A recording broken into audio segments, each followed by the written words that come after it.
Nous nous rendons compte quotidiennement dans notre pratique de l'augmentation de maladies dites occidentales, c'est-à-dire l'allergie, l'obésité, les maladies inflammatoires. Alors comment l'expliquer? Une piste est peut-être à cause d'une mauvaise implantation du microbiote intestinal. Parce qu'on a démontré que quand le microbiote intestinal du bébé se met en place, en fonction de la trajectoire qu'il va le prendre, il peut favoriser ou non l'émergence de ces maladies.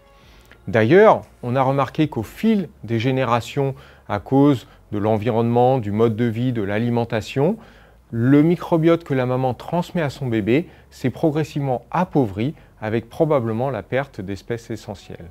Il s'agit de certaines bifidobactéries en particulier dont l'absence peut favoriser l'émergence de maladies occidentales. Ces espèces-là, il est tout à fait sensé et logique de les réadministrer sous forme de probiotiques au bébé.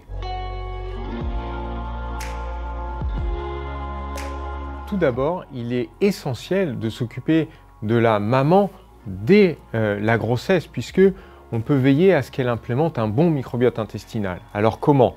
En veillant à son alimentation, qu'elle soit riche, diversifiée, sans carence nutritionnelle, et puis aussi en enrichissant son microbiote intestinal par des bactéries sous forme de probiotiques qu'elle va ensuite transmettre à son bébé.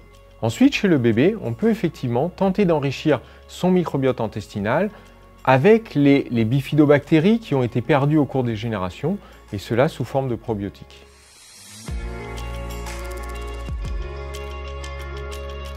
Lorsque l'enfant naît, il y a une deuxième naissance, c'est celle de son écosystème intestinal, c'est-à-dire une succession de bactéries qui vont s'agencer selon des règles écologiques pour former à terme, à l'âge de 2-3 ans, un microbiote stable et résilient.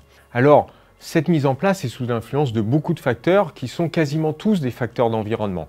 Le premier, évidemment, ça va être la voie d'accouchement, ou alors si la maman ou le bébé prennent des médicaments qui peuvent perturber cette mise en place, comme par exemple des antibiotiques. Mais le facteur qui a montré la plus forte influence sur ce microbiote dès les premières semaines de vie, c'est le fait d'être allaité au sein par rapport à être allaité au biberon.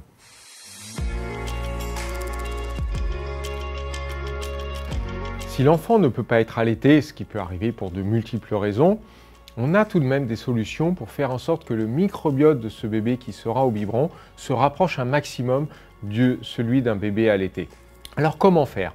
On s'est rendu compte qu'il y a dans le lait maternel, parmi tous ces composants, un composant particulier qui s'appelle les HMO, les oligosaccharides du lait maternel, qui sont des sucres que le bébé ne va pas digérer mais qui vont aller nourrir spécifiquement certaines bactéries bénéfiques dans son microbiote intestinal. Et parmi ces HMO, l'un des plus étudiés, le 2-fucosylactose, le 2-FL, peut être tout à fait apporté dans l'alimentation du bébé qui n'est pas allaité au sein.